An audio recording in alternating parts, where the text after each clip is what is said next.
नमस्कार दोस्तों, आप मेरे पीछे जो सेटअप देख रहे हैं और उस पे जो नाम देख रहे हैं, मुझे यकीन है कि आपने ये नाम कभी न कभी देखा होगा या फिर सुना होगा। जी हाँ दोस्तों, ये जो नाम आप देख रहे हैं ये इंसुलेशन एनर्जी की फैक्ट्री है जो कि जयपुर से ऑलमोस्ट 40 किलोमीटर्स की दूरी पे स्थित है। और हाँ, आपकी जानकारी के लिए भी बता दूं कि भाई ईना का नाम यानी कि इंसुलेशन एनर्जी का नाम आपको ALMM that is approved list of models and manufacturers में मिल जाएगा। और चूँकि वहाँ पे उनका नाम अवेलेबल है तो बाय डिफ़ॉल्ट आप ये समझ लीजिए कि भाई यहाँ पे जितने भी मॉड्यूल्स बनते हैं वो उनका सर्टिफिकेशन अवेलेबल है, यानी कि IEC सर्टिफिकेशन और BIS सर्टिफिकेशन तो है ही, तभी उनका नाम वहाँ पे लिस्टेड है। तो चलिए अब हम इनकी फैक्ट्री में ही चलते हैं और वहाँ देख लेते हैं कि भाई आखिर ये सोलर मॉड्यूल्स बनते कैसे हैं, और ये भी चेक करते हैं कि भाई कौन कौन से क्वालिटी चेक्स या कौन कौन से पैरामीटर्स हैं जिसके थ्रू ये मॉड्यूल्स होके गुजरते हैं। फिलहाल आपकी जानकारी के लिए बता दूँ भाई यहाँ पे कुछ नई नई टेक्नोलॉजीज़ हैं जिसका यहाँ पे इस्तेमाल हुआ है, और जिन लोगों को ये जानने की इच्छा है कि भाई आखिर ये सोलर मॉड्यूल्स बनते कैसे हैं, उनके लिए तो ये वीडियो बहुत ही सही रहने वाली है, क्योंकि हम ईच एंड एवरी स्टेप, जी हाँ दोस्तों, एक एक स्टेप आपको एक्सप्लेन करने वाले हैं कि भाई एक सेल से मॉड्यूल का जो सफ़र रहता है वो कैसा होता है। तो चलिए चलते हैं।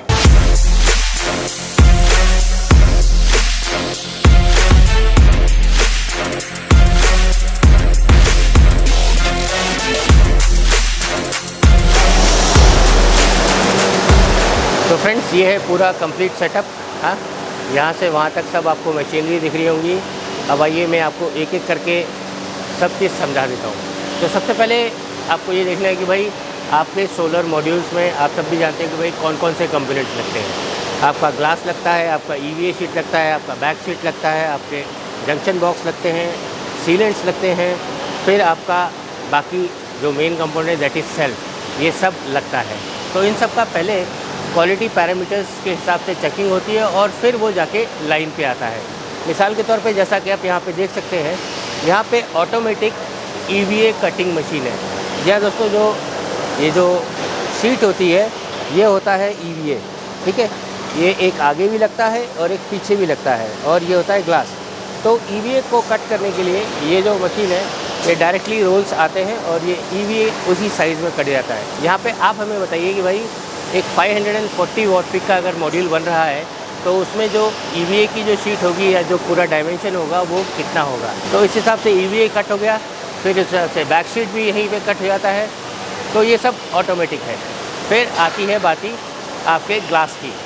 तो यहाँ पे जैसा आप देख सकते हैं, यहाँ पे जो ग्लास है वो प्रॉपर टेम्पर्ड ग्लास है जो कि यहाँ पे लगता है, और 3.2 mm उसका डायमेंशन होता है।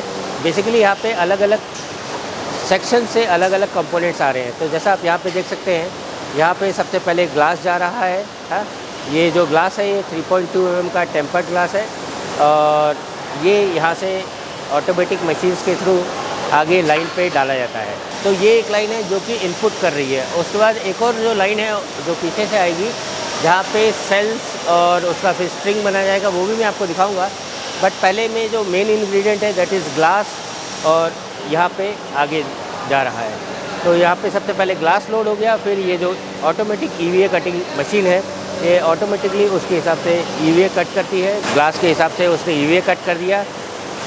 हाँ, ग्लास के ऊपर EVA शीट आप देख सकते हैं, ये EVA शीट ऑटोमेटिकली यहाँ पे आ जाती है। ये एक इनपुट हुआ, ठीक है।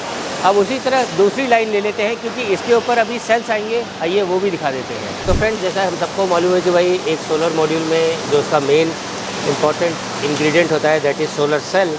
तो आप यहाँ पे जो सेल्स देख रहे हैं ये M10 सेल्स हैं। हाँ, इसमें टोटल नंबर ऑफ बस बार्स 10 है, और इसकी अगर हम डायमेंशन की बात करें ये 182 बाई 182 के सेल्स हैं। तो इसको हाफ कट किया जाता है। जो एक्चुअल में जो सेल्स आते हैं वो कुछ इस तरीके से होते हैं। आप जैसा यहाँ पे देख सकते हैं, हमारे भाई इसको ओपन करेंगे, इसको बड़े ही प्रॉपर हैंडलिंग किया जाता है क्योंकि बहुत ही फ्रेजाइल होता है। ये होता है फुल सेल जो आता है, जो एक्चुअली आएगा प्रॉपर। हाँ, इसमें आप देख सकते हैं 10 बस बार है, 182 बाई 182, फिर इसको बीच में सेंटर से कट किया जाता है, तो ये 91 बाई 182 हो जाता है।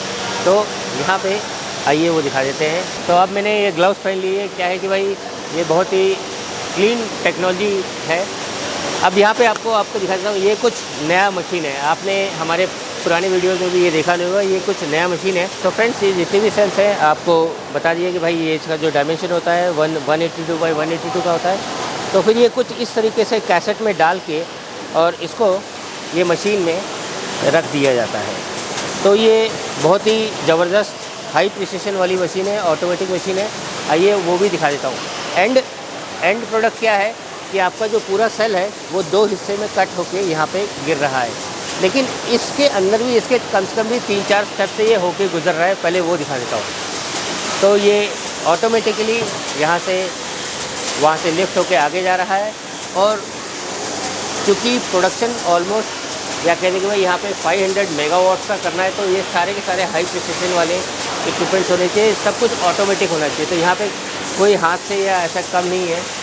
तो ऑटोमेटिकली ये मशीन यहाँ से लिफ्ट करती है, प्लस यहाँ पे चेकिंग भी होती है कि भाई अगर कहीं कुछ सेल में क्रैक है या कोई डीकलरेशन है तो वो ऑटोमेटिकली यहाँ से रिजेक्ट भी कर देता है ये मशीन, और जितने भी सेल्स यहाँ से निकलेंगे वो 100% परफेक्ट या करेक्ट भी होते हैं। तो बेसिकली ये मशीन क्या कर रही है, आपके 3-4 काम कर रही है। पहली बात तो ये चेक कर रही है कि भाई क्या उस सेल में कहीं कोई माइक्रो क्रैक्स तो नहीं है, कहीं कोई कलर मिसमैच तो नहीं है, या फिर उस सेल में कहीं कोई प्रॉब्लम तो नहीं है या डिफेक्ट तो नहीं है। अगर डिफेक्ट होगा तो बाय डिफ़ॉल्ट वो बाहर कर देगा, और जो भी सेल्स अच्छे होंगे आगे जाएंगे और वो उसे कट होकर ये 2 पीसेस में आगे चले जाएंगे। तो अभी तक हमने ये देख लिया कि भाई जो सेल्स थे फुल सेल को हाफ सेल में कट किया गया, और अब ये जो हाफ सेल्स हैं, हाँ, अब ये जो हाफ सेल्स हैं ये जाएंगे अपने स्ट्रिंगर मशीन पे। ठीक है, तो ये कुछ इस तरीके से आगे जाते हैं। ये होता है आपका स्ट्रिंगर मशीन,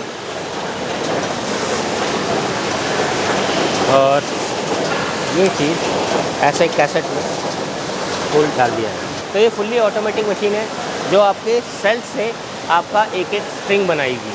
तो ये वो भी दिखा देता हूँ। सबसे पहले आपको दिखा देता हूँ कि चूँकि यहाँ पे M10 का सेल चल रहा है, तो यहाँ पे टोटल 10 बस बार्स हैं। 1 2 3 4 5 6 7 8, टोटल ये 10 बस बार।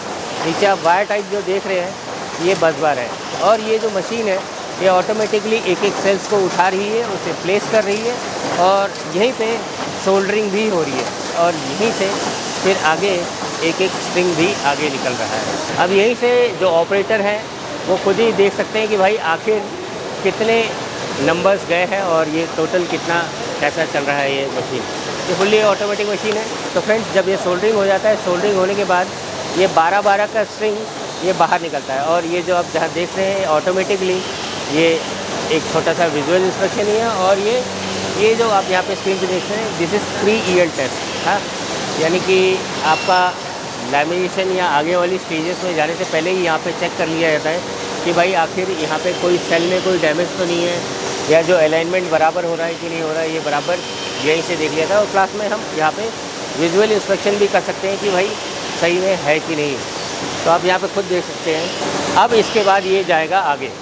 तो यहाँ पे बेसिकली हो क्या रहा है, जो भी स्ट्रिंग्स बन के आ रही हैं ये रोबोटिक आर्म ऑटोमेटिकली उसको प्रॉपरली अपनी जगह पे प्लेस कर रहा है, और इस तरीके से ये स्टेज 2 क्रॉस किया।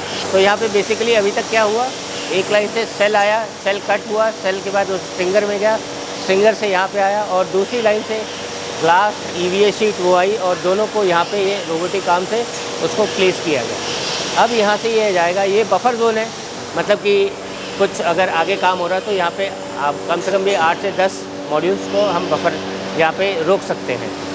फिर इसके बाद ये कुछ इंटरेस्टिंग मशीन है। यहाँ पे ये जितने भी अभी यहाँ तक बन गए, अब यहाँ पे इसका बस बार का कनेक्शन करने का है।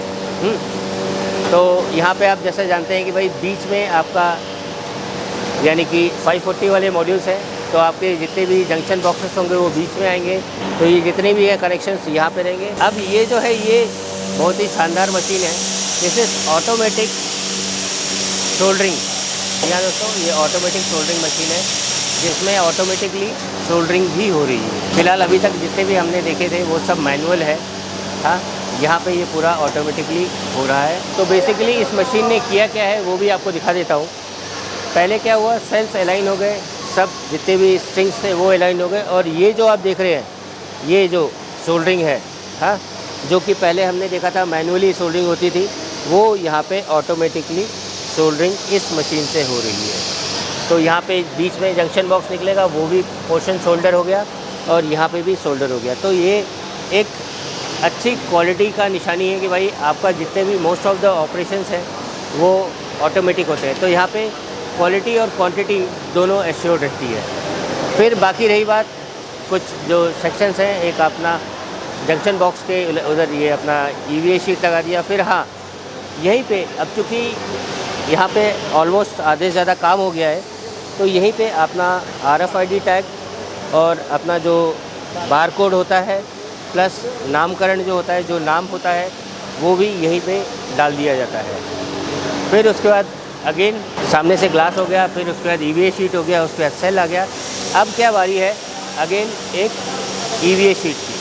तो ये EVA शीट एक पीछे से आएगा और साथ में एक बैक शीट भी आएगी। तो इस तरह से ये पूरा थर्ड स्टेज भी क्लियर हो गया। तो सबसे पहले आया आपका ग्लास, फिर उसके बाद आया एक अपनी EVA शीट, उसके बाद आया अपना स्ट्रिंग्स जो सेल्स हैं, फिर उसके बाद एक और EVA शीट है एंड लास्ट में आपका बैक शीट। तो ये टोटल कितने हो गए? 1 2 3 4 5, ठीक है। तो ये पाँचों चीज़ बन गए। अब ये आगे जाएगा लैमिनेशन की तरफ। अब ये लैमिनेशन से पहले भी एक बार चेक कर लिया जाता है कि भाई आखिर इसमें कोई डिफेक्ट तो नहीं है। क्या है कि भाई एक बार लैमिनेट हो गया तो उसके बाद उसमें कोई रिवर्क करने की कोई गुंजाइश नहीं होती है। तो इसे बोलते हैं प्री EL टेस्ट। यहाँ पे लैमिनेशन से पहले ये चेक किया जा रहा है कि भाई आपके कहीं सेल में अलाइनमेंट में कहीं कोई तकलीफ़ तो नहीं है, कहीं कोई सेल क्रैक तो नहीं है, कहीं कोई डीकलरेशन तो नहीं है। तो ये सारी चीज़ें अगर यहाँ पे हो गई, ये चेक हो जाता है, फिर ही जाके ये चीज़ आगे जाएगा। तो यहाँ से प्री EL टेस्ट हो गया। ये प्री EL टेस्ट होने के बाद अगर यहाँ पे कुछ डिफेक्ट दिखता है कि हाँ भैया यहाँ पे कुछ डिफेक्ट है, तो वो चले जाएगा रिवर्क में और वहाँ से वो रिवर्क होने के बाद वापस इसी EL टेस्टिंग के थ्रू ये आगे जाएगा। तो यहाँ से बेसिकली लैमिनेशन से पहले जो करना है वो कर लो, क्योंकि लैमिनेशन के बाद आप कुछ कर नहीं सकते। तो यहाँ पे प्री EL टेस्ट भी होता है, पोस्ट EL टेस्ट भी होता है, वो भी दिखाऊंगा, लेकिन पहले यहाँ पे देख लेते हैं। अब यहाँ पे भी सेम बफर जोन रखा हुआ है। टोटल 6 के सेट्स में जाता है। टोटल यहाँ पे 6 एक साथ जाएंगे और उसके बाद 6 एक साथ जाएंगे। तो अप्रॉक्सीमेटली यहाँ पे एक मॉड्यूल को, या फिर कह देंगे जैसे आपने वो नॉर्मल भाषा में सुना होगा एक ब्रेड बनने में कितना टाइम लगता है, तो ऑलमोस्ट यहाँ पे एक मॉड्यूल यहाँ से वहाँ तक कम से कम भी 15 मिनट के अंदर बाहर निकल जाता है। तो आप एक एवरेज पकड़ लीजिए कि भाई 15 मिनट के अंदर आपका एक मॉड्यूल बन रहा है। एम आई राइट सर? कितना टाइम लेता है ये? इसमें 2 चैम्बर है। एक चैम्बर का टाइम है 7 मिनट 15 सेकंड, दूसरे चैम्बर का भी टाइम 7 मिनट 15 सेकंड। टोटल यानी कि यहाँ से वहाँ तक 15 मिनट का टाइम है। उसमें 3 मिनट एक्स्ट्रा लग जाते थे, प्रोसेस टाइम है, साइकिल घूमता है, चैम्बर ऑफ होता है। टोटल 18 से 20 मिनट के अंदर एक साइकिल निकल जाती है बाहर। यानी कि टोटल 20 मिनट के अंदर हम मोटा मोटी पकड़ सकते हैं ये साइकिल निकल जाती है। तो इधर जैसे 6 पैनल अंदर जाते हैं, उधर 6 पैनल बाहर निकलते हैं, ऐसे साइकिल चलते रहता है। बराबर सेम ये बफर है 6 का बफर है, 6 का। पीछे भी 6 का। तो चलिए आइए देखते हैं कि भाई आगे क्या है। तो ये ऑल टुगेदर लैमिनेशन का एरिया है। यहाँ से पूरा 2 स्टेजेस हैं। पहले 6 मिनट का, फिर 6 मिनट का, फिर 3 मिनट का जो उन्होंने बोला था कि वो रेस्ट टाइम है, वो टोटल मिला के 15 मिनट के अंदर, 15 से 20 मिनट के अंदर एक मॉड्यूल बाहर निकलता है। तो यहाँ पे आपका कूलिंग सेक्शन रहता है, क्योंकि हर चीज़ गर्म होकर बाहर निकली होती है। यहाँ पे भी बफर जोन है। बफर जोन के होने के बाद ये कुछ फाइनली आपका मॉड्यूल ऐसा निकलता है। अब फिलहाल ये वैसे मैं टच करके देख रहा हूँ गर्म वहाँ, क्योंकि ये ऑलमोस्ट जैसे ही जस्ट बेक्ड आप बोल सकते हैं, तुरंत बेक होके आया है। और ये कुछ नई चीज़ है जो हम यहाँ पे देख पा रहे हैं। This is automatic trimming machine. पहले क्या हमने और फैक्ट्रीज़ में देखा कि भाई यहाँ पे आई, फिर उसके बाद हम देखते थे कि भाई उसके एजेस को अपना शार्प चाकू से काटा जाता था, लेकिन यहाँ पे ऐसा नहीं है। तो फ्रेंड्स यहाँ पे कुछ नया है।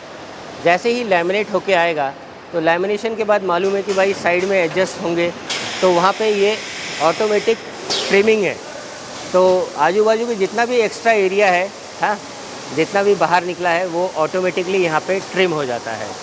बेसिकली ये ब्लेड्स हैं, उसको काट देते हैं। और ये चीज़ जनरली हमने बाकी सब जगहों पे हमने मैनुअल देखा है, तो यहाँ पे ये ऑटोमेटिकली ट्रिम हो जाता है। बेसिकली यहाँ पे 2 शार्प ब्लेड्स लगे हुए हैं। ब्लेड्स इधर भी कट करता है, उधर भी कट करता है। अब यहाँ पे आ जाती है बात कि भाई यहाँ पे चेक कर लिया जाता है कि भाई यहाँ पे कुछ बाकी तो नहीं है। अगर कुछ होगा तो वो थोड़ा बहुत मैनुअली निकाल लिया जाता है, लेकिन यहाँ पे आप देख सकते हैं ये पूरा एजेस एकदम क्लियर है। क्योंकि अब इसके बाद क्या बचता है, नेक्स्ट स्टेज लैमिनेशन हो गया, इसके बाद एक विजुअल इंस्पेक्शन, उसके बाद एक आपका फ्रेमिंग का सेक्शन आ जाता है। तो फ्रेमिंग होने से पहले होता है कि भाई ये सब चीज़ एकदम इंटैक्ट होना चाहिए। अब यहाँ पे आएगा आपका विजुअल इंस्पेक्शन, क्योंकि फ्रेम होने जा रहा है।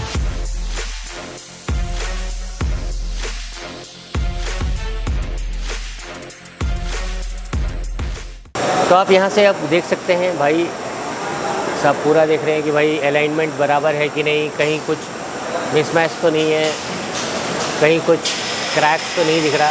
हाँ, फिलहाल ईएल टेस्ट से पहले तो ये सब क्रैक्स सब निकल ही गए होंगे, लेकिन फिर भी यहाँ पे एक विजुअल इंस्पेक्शन किया जाता है कि ये सुनिश्चित किया जाता है कि भाई आगे जाने से पहले कहीं कोई डिफेक्ट ना हो। एम आई राइट सर? यस। चलिए, तो यहाँ से एक बार विजुअल इंस्पेक्शन हो गया, उसके बाद ये जाएगा आपका फ्रेमिंग के लिए। तो यहाँ पे ऑटोमेटिकली ये फ्रेम आ रहा है और ये पूरे मॉड्यूल में लग जा रहा है। आइए इस चीज़ को मैं एक ज़रा तसल्ली से आपको बता देता हूँ।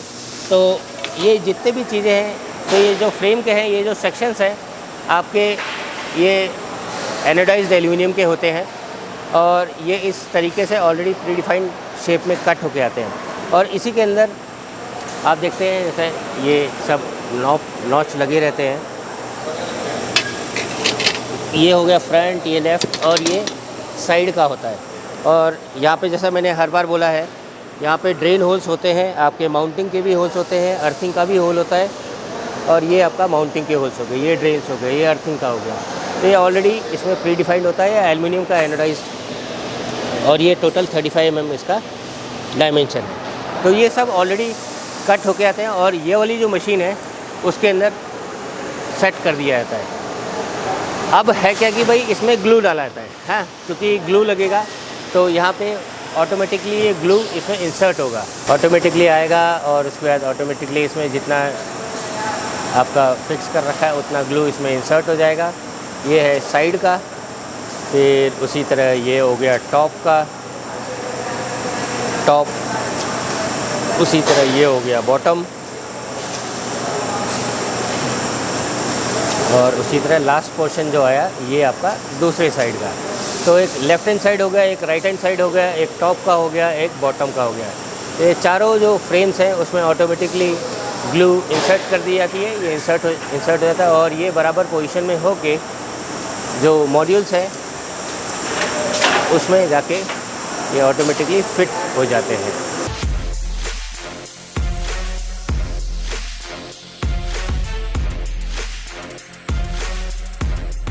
पहले लेफ़्ट राइट, फिर उसके बाद टॉप बॉटम।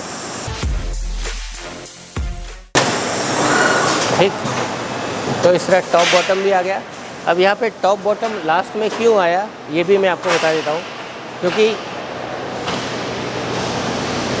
टॉप बॉटम में ये एक नॉच है, ठीक है, ये नॉच उसके अंदर जाके फिट होना चाहिए, ये वाला, ये ऐसे क्लिप है, हाँ, ये सीधा उसके अंदर जाके फिट होता है। फ़िलहाल ये ऐसा है, फ़िलहाल यहाँ तो पूरा एकदम पूरा लॉक कर रखा है पूरा प्रेस से, लेकिन ये बेसिकली उसमें जाके ऐसे फिट हो रहा है। फिर जैसे ही ये फ्रेम्स लग जाते हैं फिर बारी आती है किसकी, आपका जंक्शन बॉक्स लगाने की। तो यहाँ पे जो जंक्शन बॉक्स है वो आपका चूँकि 540 वॉट पिक का चल रहा है, तो ये सब सेंटर में ही आएगा।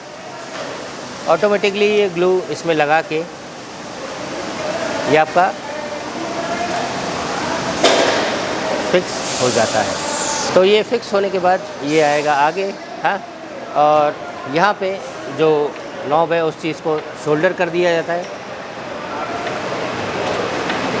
ये एक प्रोसेस है जो मैनुअली किया जा रहा है यहाँ पे जो है। तो यहाँ पे अब ये सुनिश्चित हो गया कि भाई शोल्डर लग गया। अब ये वाला जो स्टेज है नेक्स्ट, तो ये कुछ ऐसा है कि कोई मॉइस्चर कंटेंट ना आ जाए या कोई लीकेज ना हो, तो इसलिए यहाँ पे उसे प्रॉपर सीलेंट के द्वारा इसे पैक कर दिया जाता है। इसे कोटिंग भी बोला जाता है। तो यहाँ पे बराबर बाकायदा सीलेंट से इसको फिक्स कर दिया है कि भाई अभी इसके अंदर कोई भी मॉइस्चर कंटेंट या फिर कोई बारिश या कोई और भी कोई चींटी या मक्खी कोई घुस ना जाए। और आपने भी देखा होगा कि भाई अगर हम बात करते हैं IP68, तो IP68 का मतलब भी यही होता है कि भाई वहाँ पे मॉइस्चर कंटेंट या और कोई चीज़ वहाँ पहुँच ना जाए। एम आई राइट? ठीक है, तो ये पूरी तरह सीलेंट हो चुका है। अब यहाँ पे बात आती है कि भाई अब यहाँ सब कुछ गीला है, ये सीलेंट भी गीला है। अभी हमने जंक्शन बॉक्स भी है, वो भी सीलेंट, वो जो उस पोर्शन में भी वो गीला ही होगा। तो ये चले जाता है थोड़ी देर के लिए क्योरिंग सेक्शन में। तो अप्रॉक्सीमेटली 4 से 5 घंटा लगता है इसको क्योरिंग होने में। ये क्योर होके फिर जाएगा अपना आगे की सफ़र पे। आगे का सफ़र मतलब कि आगे का सफ़र दैट इज़ आपका आईपॉड टेस्ट हो गया, आपका सन सिमुलेटर टेस्ट हो गया, और बाकी क्लीनिंग और ये सब। आइए वो भी देख लेते हैं। तो 3-4 घंटे क्योरिंग होने के बाद सोलर मॉड्यूल्स की एक प्रॉपर क्लीनिंग की जाती है कि भाई कहीं कोई डस्ट या ऐसी चीज़ें ना हो। और जब पूरा विजुअल इंस्पेक्शन हो जाएगा और ये जो बाजू में अगर कहीं सीलेंट बच गया, कुछ सीलेंट निकल जाता है, तो ये सब अगर कोई चीज़ रहता है तो वो चीज़ निकाल दी के यहाँ पे साफ़ कर दिया जाता है। ठीक है, अब यहाँ से बारी आती है नेक्स्ट स्टेज के इंस्पेक्शन की। जी हाँ दोस्तों, अभी हमारे पास सन सिमुलेटर बाकी है, पोस्ट ईएल टेस्ट बाकी है। तो सबसे पहले जाता है ये सन सिमुलेटर में। तो सन सिमुलेटर आप सबको ही मालूम होगा कि भाई एक आर्टिफिशियल कंडीशन बनाई जाती है कि भाई 25 डिग्रीज टेम्परेचर होगा, इतना एयर वेलोसिटी होगी, इतना एयर मास होगा। 25 डिग्रीज तो मालूम है ना, अगर नहीं मालूम है तो आप देख लीजिएगा। There is a standard test condition, STC जो होता है स्टैंडर्ड टेस्ट कंडीशन, वो यहाँ पे क्रिएट किया जाता है और उसके अंदर ये चेक किया जाता है कि भाई उस मॉड्यूल की क्या एफिशिएंसी है या फिर कह देंगे क्या आउटपुट होता है। तो वो होता है सन सिमुलेटर के थ्रू। तो हर मॉड्यूल जो यहाँ से गुज़रता है वो इस मशीन के थ्रू ही गुजरेगा और वो एक प्रॉपर एक सर्टिफिकेट जनरेट होगा कि भाई उस मॉड्यूल की क्या रेटिंग थी, उसका क्या एफिशिएंसी थी, और बाकी जो इतर चीज़ें होती हैं जो हम अपने टेस्ट सर्टिफिकेट में देखते हैं, वो सारा का सारा इन्फॉर्मेशन यहीं से निकलता है। आइए वो भी देख लेते हैं। तो ये कुछ इस तरीके से आता है, यहाँ पे एक फ्लैश होगा, अभी देखिएगा।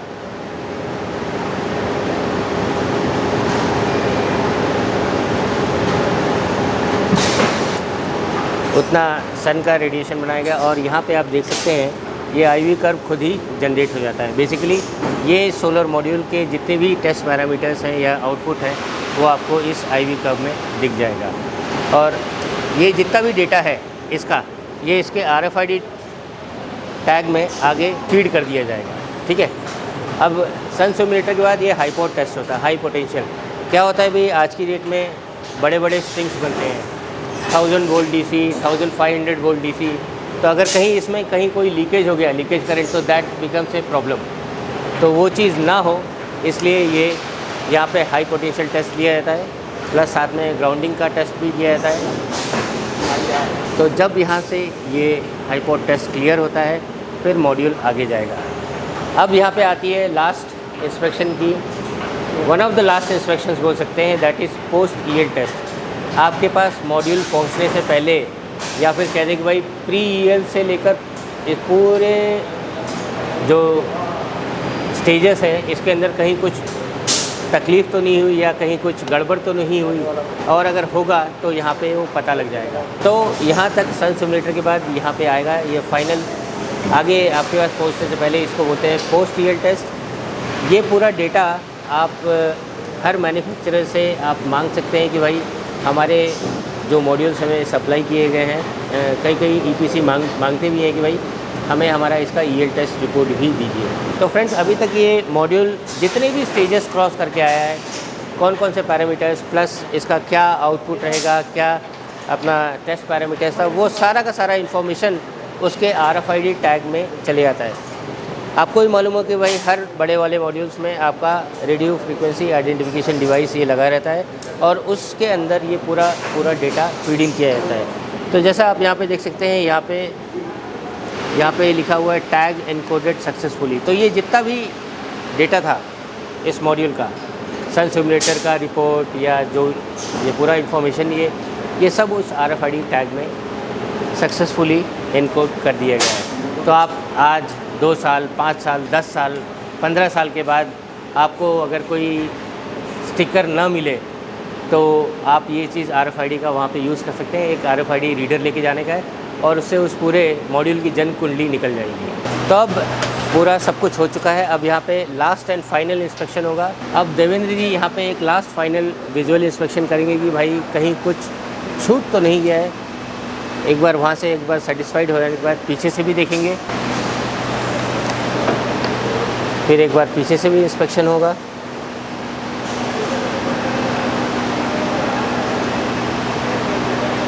और फुल्ली सेटिस्फाइड होने के बाद ये QC का वो पासिंग करेंगे। तो रावल जी ने जब एक बार इसको QC पास कर दिया, यहाँ पे पूरा सब कुछ उसके पैरामीटर्स लिखे ही हुए हैं। हाँ, इसका सीरियल नंबर इनफैक्ट इसके अंदर भी था, RFID टैग इसको यहाँ पे पोजीशन किया गया है, मैन्युफैक्चरर्स डिटेल्स यहाँ पे दी हुई हैं, एंड फिर यहाँ से ये चले जाएगा आपका फाइनल डिस्पैचेस के लिए। यहाँ पे ऐसा हो गया। तो ये था पूरा आपका सेल टू मॉड्यूल का सफ़र। और ये वाले जो मॉड्यूल्स आपने इस बार देखे, दैट इज़ 540 वॉट पिक का मोनोपर्क हाफ कट सेल्स थे, जहाँ पे 72 का आधा नहीं 72 का आधा किया है, तो मतलब कि कितने हो गए 144 सेल्स, 72 ऊपर 72 नीचे।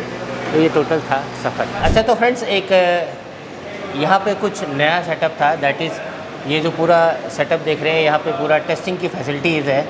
तो मंडल सर, जैसा कि हम यहाँ पे देख सकते हैं, आपका एक पील ऑफ टेस्ट मशीन है, एक अपना ये जेल कंटेंट टेस्टिंग का सेटअप है। हाँ। यहाँ पे हमारा जितना सारी EBS सैंपल आता है उसका हाँ। लैमिनेट करने के बाद परसेंटेज ऑफ जेल कंटेंट हम लोग होते निकाल के देखते हैं। हाँ। उसका एक पास क्राइटेरिया होता है।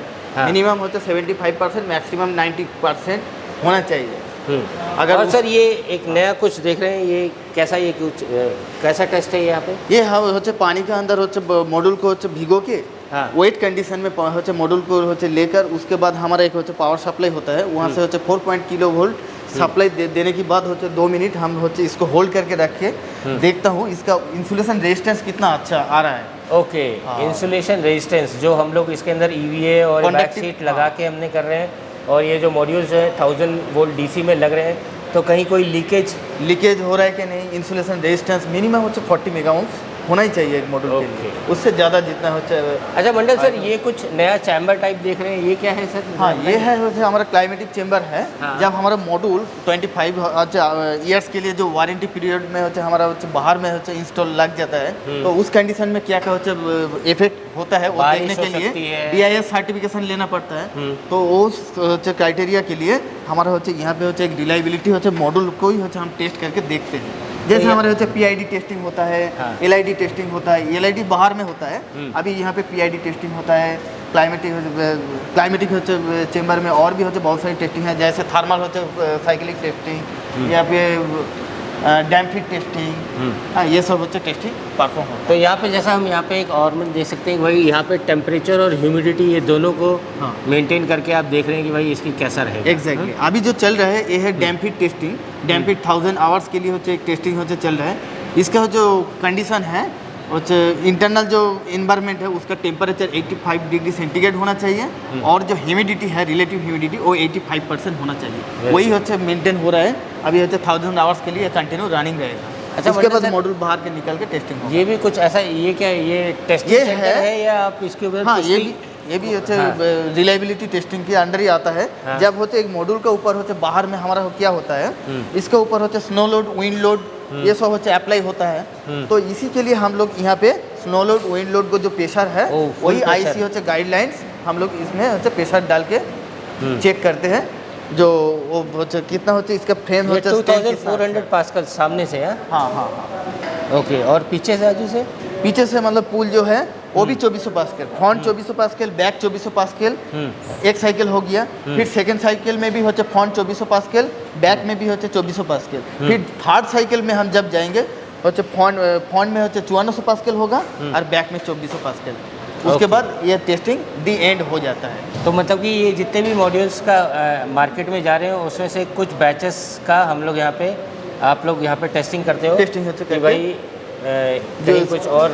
हाँ, इसका जो क्लैंपिंग होते डाल के बाहर से एज होते रिक्वायरमेंट होते कस्टमर, इसका होते बहुत सारी होते माउंटिंग होल के बेस पे हम लोग इंस्टॉल करके मेजरिंग करके उसके बाद हम देखते होते इसका जो फ्रेम और ग्लास है ये सस्टेन कर पा रहा है कि नहीं। बराबर, जो होती मैकेनिकल जो हम लोग वो 25 साल की वारंटी की बात कर रहे हैं। एग्जैक्टली। तो वो या फिर कहते हैं 10 ईयर्स प्रोडक्शन वारंटी की बात कर रहे हैं तो वो इसमें मेंटेन होना चाहिए। हाँ, अभी यहाँ पे सर ऐसा देख रहा हूँ, ये ऐसा फ्रेम ऐसा कुछ टेढ़ा ऐसा हाँ, दिख रहा है। हाँ ऐसा होगा किंतु पूरा इलोंगेशन ब्रेक नहीं होना चाहिए। हाँ ओके, ऐसा तो थोड़ा तो ये तो प्रेशर फुल अभी फुल टेस्टिंग है। डिफ्लेक्शन होगा।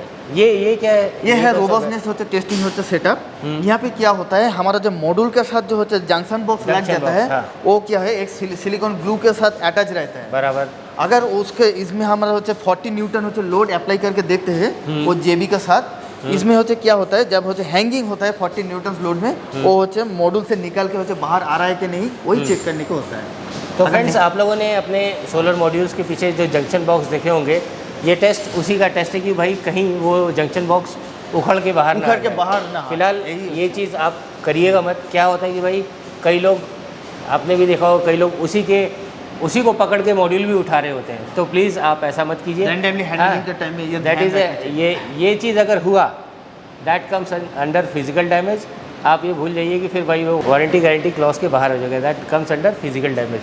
ये आपने किया है, हमें भी मालूम है कि भाई उखड़ने का हो ही नहीं सकता। और ये क्या है सर, कौन से टेस्ट? ये है ग्राउंड कंटिन्यूटी टेस्टिंग सेटअप। यहाँ पे क्या होता है, हमारा जो मेटालिक जो पाथ है मॉड्यूल के साथ, इसका साथ हम क्या होते हैं आर्थिंग जो होल है इसका साथ होते आर्थिंग वायर कनेक्ट करके होते ग्राउंड में होते हमारा चले जाता है। जब होते शॉर्ट सर्किट करंट होते प्रोड्यूस हो जाता है तो होते तुरंत होते ग्राउंड के लिए जाने के लिए हम इसका ग्राउंडिंग पाथ का रेजिस्टेंस चेक करना होता है। बेसिकली जो रेजिस्टेंस है वो रेजिस्टेंस को चेक करने के लिए हम ये सेटअप लगाया है। बाहर से हम क्या करते हैं, इसमें होते 62 एम्पियर होते करंट अप्लाई करते हैं। उसके बाद हम देखते हैं इसका रेजिस्टेंस वैल्यू कितना आ रहा है। मिनिमम जब होते 0.1 होते ओम्स के नीचे आएगा उतना ही होते अच्छा है, जितना नीचे रहेगा। ये कैसा है? ये है हमारा होते रिवर्स करंट होते सेटअप। हाँ, थोड़ा एक बार दिखा देते हैं। ये रिवर्स करंट सेटअप में क्या होता है, ये थर्मोकपल होते लगे हुए हैं 8 पोजीशन में, 8 पोजीशन में हम लोग ये थर्मोकपल होते अलग से होते अटैच कर दिया हूँ। उसके बाद ये होते पावर सप्लाई है, यहाँ से पावर सप्लाई के साथ कनेक्ट करके बाहर से हम लोग जो करंट होते प्रोवाइड कर रहा हूँ वो है ISC current into 1.35 times near about हमारा होते 18 एम्पियर करंट हम लोग शॉर्ट सर्किट करंट होते फॉल्ट में होते कंडीशन में होते रख के 2 घंटे के लिए छोड़ देते हैं। उसके बाद देखते हैं मॉड्यूल कितना हीट हो रहा है। अगर होते ज़्यादा हीट हो रहा है तो यहाँ पे बार्निंग इशू, बैक सीट जल जाएगा। इसका अटैचमेंट में जो हमारा ये जो टिश्यू पेपर है ये भी जल जाएगा, जो हम एक्सपेक्ट नहीं करते हैं, जो दैट इज़ नॉट एक्सेप्टेबल। तो इसीलिए क्या होता है, ये इसी देखना होता है जो 2 घंटे के अंदर नहीं जल रहा है तो ये एक्सेप्ट होगी, अगर जल रहा है तो रिजेक्ट। तो ये सब मॉड्यूल्स के अंदर जो चीज़ें इस्तेमाल की गई हैं, दैट इज़ अपना EVA शीट है, बैक शीट है, सेल्स है, उन सब का सही से सही होता कॉम्बिनेशन हुआ है कि नहीं वही देखने, नहीं तो फिर इसको दोबारा होते हमको होते बना के होते अलग अलग होते मटेरियल यूज़ करके फिर दोबारा बना के देखना पड़ेगा। बराबर। अच्छा सर, ये बाईपास डायोड का अभी यहाँ पे जो हम बड़े वाले मॉड्यूल्स देख रहे हैं, इसमें तो पहले वाले छोटे थे, उसमें जंक्शन बॉक्स में 3 बाईपास डायोड दिखते थे, 4 बाईपास डायोड दिखते थे। पहली बात तो इसमें कहाँ है बाईपास डायोड, किधर है? ये जो बाईपास डायोड है, जो मिडिल में हम तीनों होते जो होते 2 स्ट्रिंग के अगेंस्ट में एक एक करके जो होते डायोड लगाया है, यही बाईपास डायोड है। कोई अगर एक होते पावर जनरेशन होते शैडो के लिए रुक जाएगा तो वो होते एक्टिवेट होके इसको बाईपास करके बाकी सारी स्ट्रिंग मतलब कि पहले जो एक बॉक्स में आता था, अब वो 1 2 3 एग्जैक्टली। अब ये क्या चेक कर रहा है सर? ये है बाईपास डायोड टेस्टिंग सेटअप। यहाँ पे क्या होता है, हमारा जो जंक्शन बॉक्स है छोटा छोटा स्प्लिट टाइप जेबी, उसको क्या होता है, ये हॉट चेंबर है, ये चेंबर का टेम्परेचर 75 डिग्री मेंटेन होता है।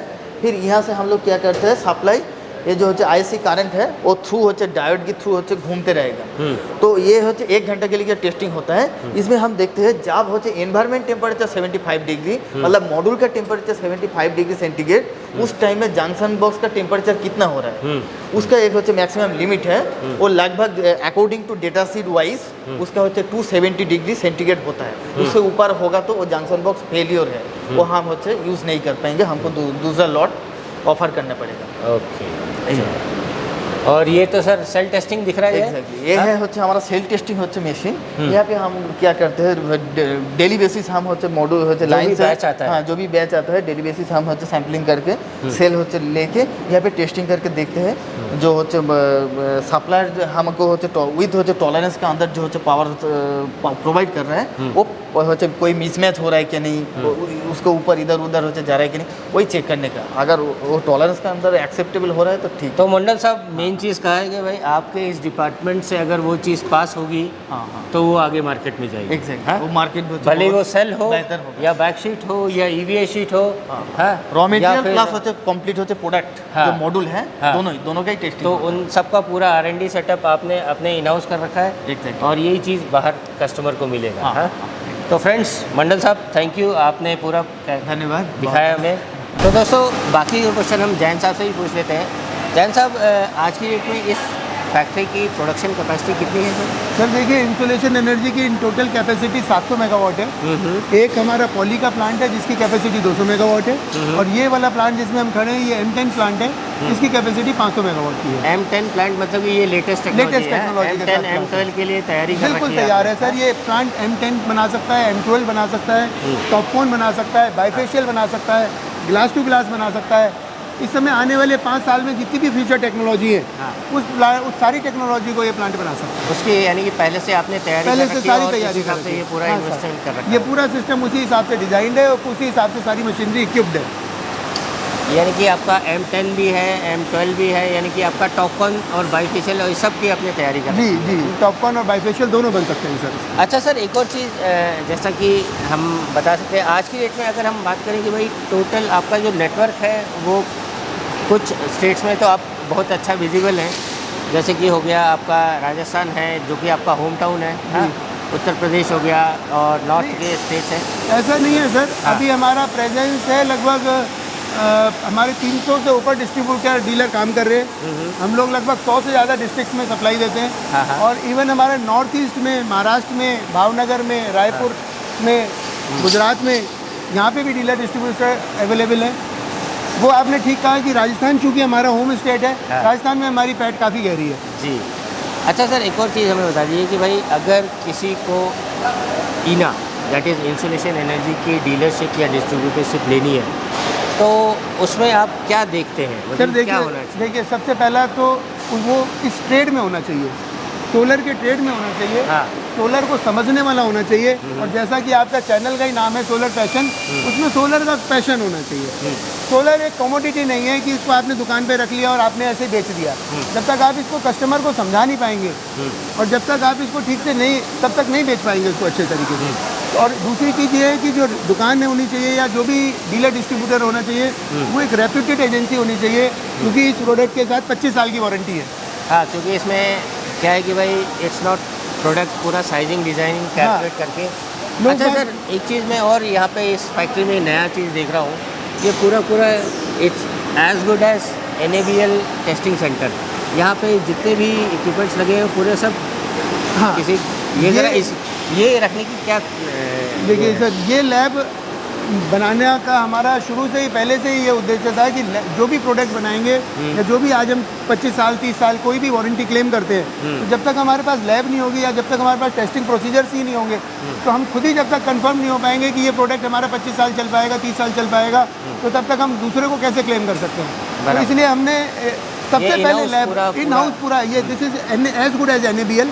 हालांकि इसका NABL सर्टिफिकेशन नहीं है लेकिन इसके अंदर चैम्बर्स हैं, मैकेनिकल लोड टेस्ट है, रिवर्स करंट है, वेट लीकेज है, JB पुल है और भी जितने तरीके के टेस्ट इसमें पॉसिबल हो सकते हैं वो सारे टेस्ट के इसके अंदर यहाँ पे हम लोग करते हैं। कन्फर्मिटी के ये सारे टेस्ट हैं, प्रोडक्ट की कन्फर्मिटी के, रॉ मटेरियल की कन्फर्मिटी के, ये टेस्ट हाउस इस प्लांट की जान है। ओके तो मतलब कि इससे ये सुनिश्चित होता है कि भाई जो भी यहाँ से प्रोडक्ट जा रहा है या हमारी जो तैयारी है वो एकदम प्रॉपर वो तैयारी पूरी है। कस्टमर को क्या है लैब देखने के बाद कस्टमर को भी एक भरोसा आता है कि जो प्रोडक्ट वो ले रहा है वो प्रोडक्ट को वो खुद भी जांचना चाहे। आज कोई भी प्रोडक्ट आता है या कोई भी इन्वेस्टिगेशन आती है या कोई भी हमारा इंस्पेक्शन आते हैं तो हम उनको वेलकम करते हैं कि आप आइए, आप अपने हाथ से टेस्ट करिए यहाँ पर। अच्छा सर अभी तो हम जैसा आपने बताया कि भाई 500 प्लस 200 आपका एक एग्जिस्टिंग कैपेसिटी है, आगे का फ्यूचर एक्सपेंशन आगे का जो फ्यूचर एक्सपेंशन प्लान है सर एक 500 मेगावाट का ही एक सोलर पैनल का प्लांट हमारा एक और आ रहा है, बड़ी शीघ्र ही वो प्लांट आ जाएगा। तो यहाँ Same- पे तो और एक नहीं, लाइन की कैपेसिटी है सर?